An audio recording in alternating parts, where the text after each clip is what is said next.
Good evening, my friends.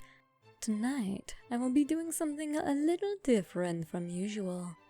I'm not sure how well I will be able to do this given my current schedule, but I would like to try an odd video on Mondays, just to sort of branch out from time to time into other forays. Maybe it will be a funny story. Maybe it will be an ASMR. Maybe it will be something else entirely. So, welcome to Miscellaneous Mondays, folks. Even though I realize it will probably be Tuesday in the rest of the US besides the Pacific Coast by the time this is up. Still, progress!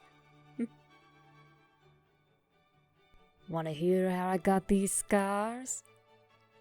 No, that's not exactly my best Heath Ledger impersonation. Scars carry with them stories, and I have a few that have some rather funny tales attached.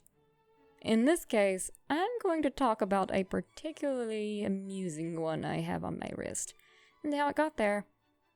You see, when I was a kid, I could concentrate on whatever I had my hands on for a long time. However, my granny usually knew that if she stopped hearing the occasional flip of a page, beep from a video game screen, or another sound related to whatever I'd been doing, then I was probably up to no good. Of course, considering how Granny herself could get lost in whatever she was doing, the same as her husband and myself, then that meant she didn't always realize what I was up to until it was too late. Usually, this meant pranks. One time, it meant a hospital visit.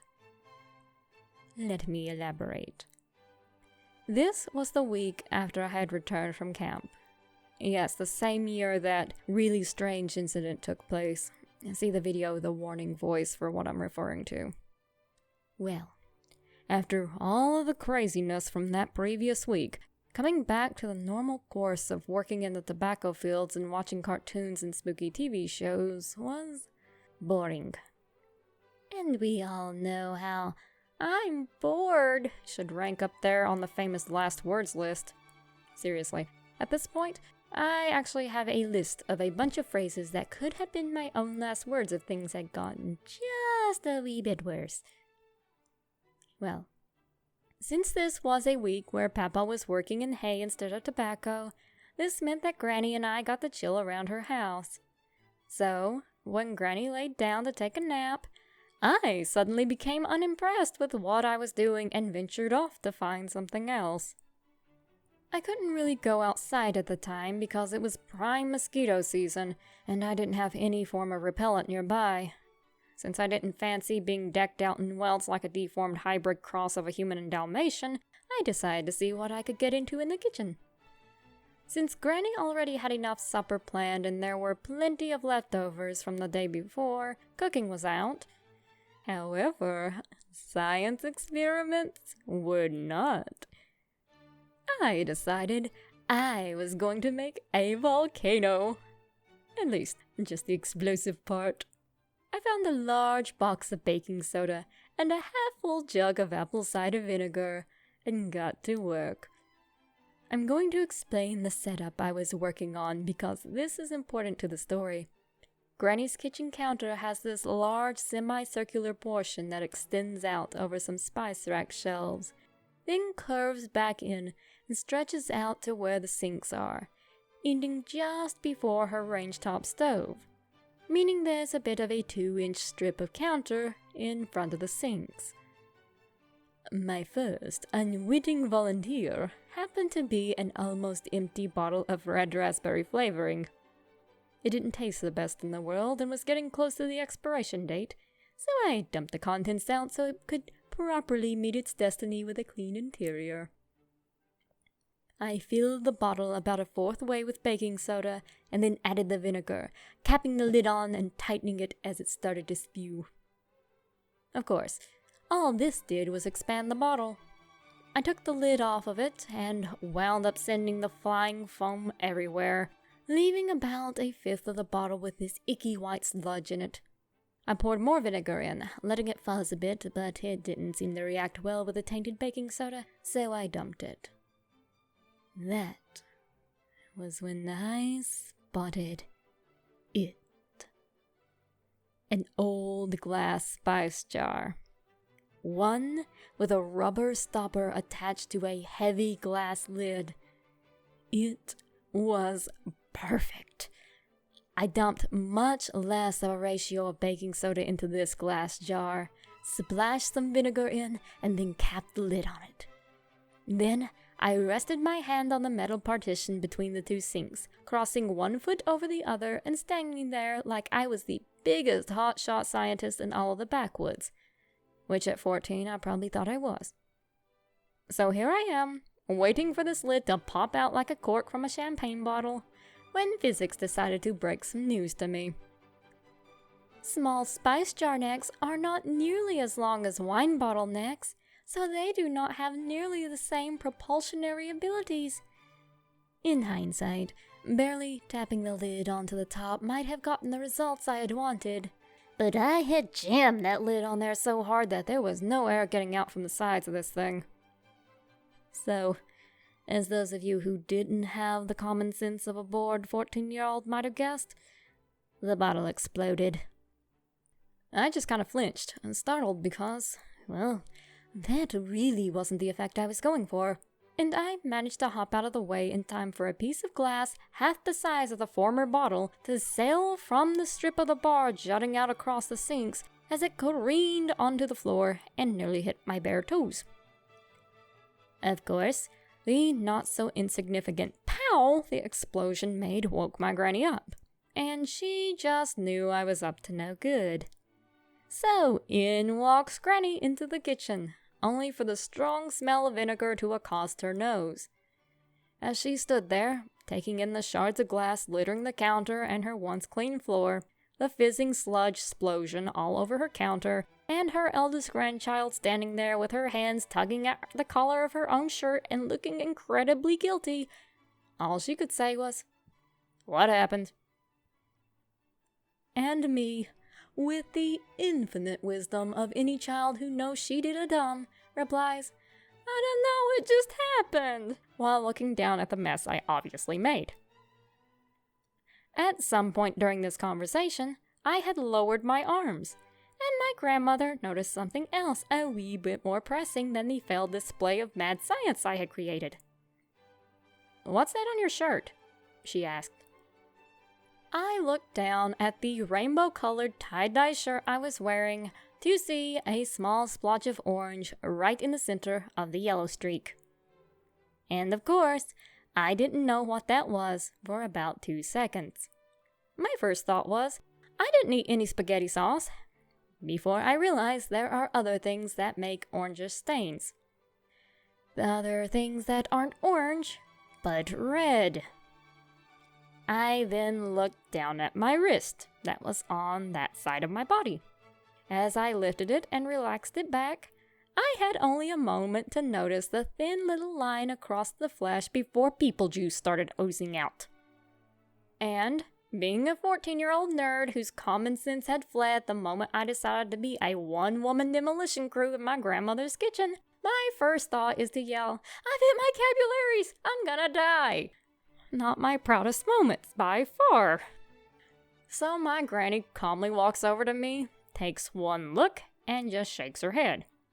"You're not gonna die," she says, and then takes out a bandage that is as big as my wrist and slaps it over the cut, with naught but a dab of iodine between me and what I thought was going to be a very awkward way to die.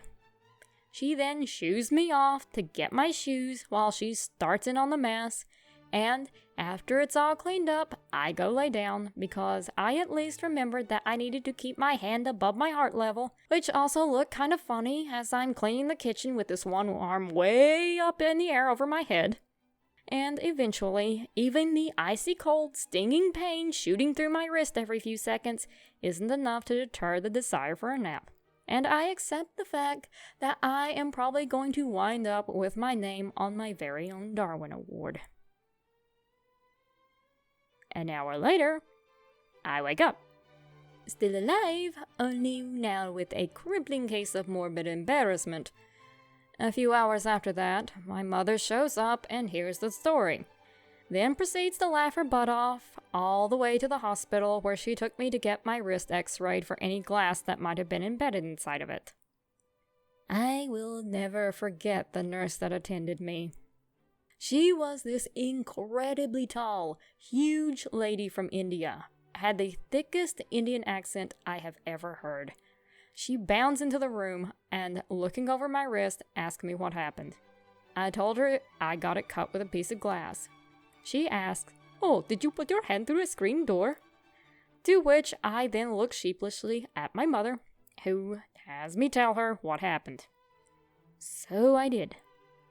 The nurse gets quiet, then asks me to repeat myself. Me, now looking at the floor with my face burning hot enough to detract from the pain in my wrist, repeated what happened. The nurse is quiet for a few more seconds before excusing herself. A few moments later, I then hear this lady yelling at the top of her lungs. "Hey, you got to come look at this girl. She blew her wrist up with baking soda and vinegar." Just like that. I swear to God, she said it just like that. I will remember her musically lilting words embarrassing the hell out of me until I am snugly wrapped up in my shroud and tucked 6 feet underground. So in comes 2 more nurses, 2 doctors, and the x-ray technician, to all of whom my mother makes me retell the story. Cue uncontrollable laughter from all of them, and the initial nurse is laughing so hard she's clinging onto the door frame as I walk with my figurative tail tucked between my legs down the x-ray room. Oh my god, this nurse made this experience. Seriously, I still laugh about this to this day because she made me laugh years later when I look back on this story. Anyway, at the x-ray room, where, unfortunately, I missed the part about removing jewelry from my hand because I wind up with an x-ray of the ring I was wearing encircling my finger like I had borrowed a ring from Saturn. Which, of course, just gets more laughs. Although, to be fair, the technician was doing his best not to burst out laughing in my face, but he was barely holding it together so much that I am surprised he didn't burst a blood vessel. In the end, there was no glass in my wrist, but I was the first known person in the family to have a wound glued together. And I suppose that after seeing all the other horrors that have come through the emergency room, it was pretty funny to the medical staff that they had this barely injured kid who wound up in the ER over a science experiment made out of sheer boredom. And at least I blew up a baking soda volcano instead of a meth lab like some other people I know back there. And, to my complete and utter surprise, I didn't get in more trouble than I already was. My mother actually felt the embarrassment of being laughed at by all and sundry was enough of a punishment. "Joke's on you, Ma. I enjoy telling this story now." But there was one strange part about this incident that none of us could figure out. What the heck happened to the lid? Seriously. When we looked around for the little glass lid with the rubber stopper, we couldn't find it anywhere. We moved things around, checked adjacent rooms.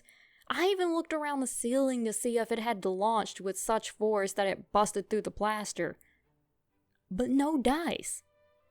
And we sort of chalked it up to maybe Papa found it later and tossed it out without telling us, but he swore he never did. Fast forward a few years later.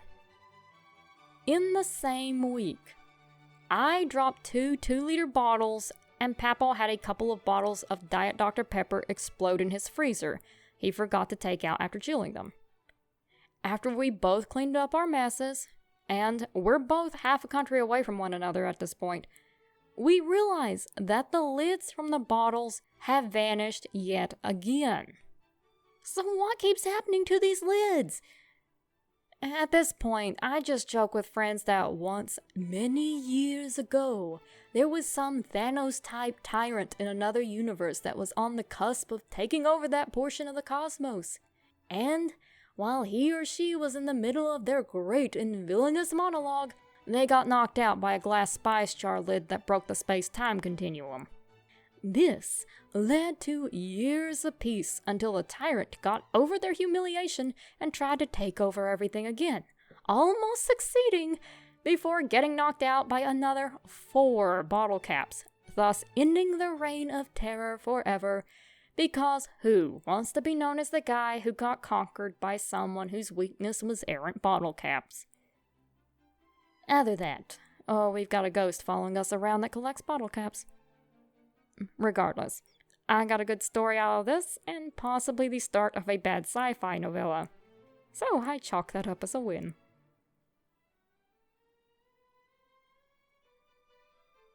And there you have it, folks. My first non-horror funny story on the platform. Hopefully I can make Miscellaneous Monday a thing now and get some more videos on this channel that way, because I have plenty of stories that I would love to share that just aren't creepy enough to be classified as horror.